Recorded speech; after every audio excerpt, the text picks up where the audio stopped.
That morning, I received a call from my wife, Hope, and she said, "Turn on the TV." I said, "There's something going on in New York." A friend had called from Fort Belvoir, about 10 miles south of the Pentagon, and she jokingly said, "The Pentagon's next, you probably ought to get out." And then all of a sudden, there's just this tremendous explosion. I've never heard anything like it before. You can feel the building shake.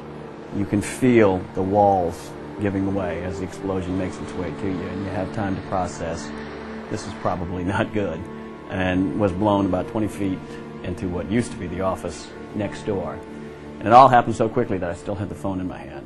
I remember seeing a ball of fire just come right over my head, right across the top of the ceiling, and I was blown through the air.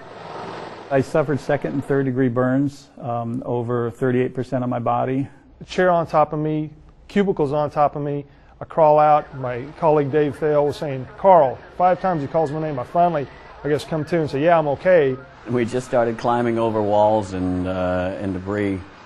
And then I remember going out the steps to go out into the courtyard, and then this gentleman handed me off to somebody else who took me down into the center courtyard.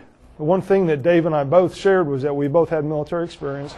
We both had combat lifesaver type training, and so we just, the one thing is, if you see somebody that you may be going into shock, you help them, you talk to them. As they would come out and they would be left with us, and then the litter teams would go back in for more, and we just started, Carl Monken and I and others, would just start triaging them.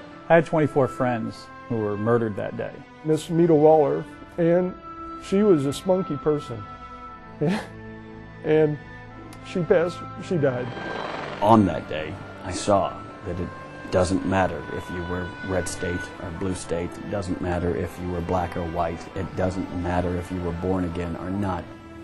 On that day, all I saw were humans, Americans, coming together. If we don't learn from history, we're doomed to repeat it.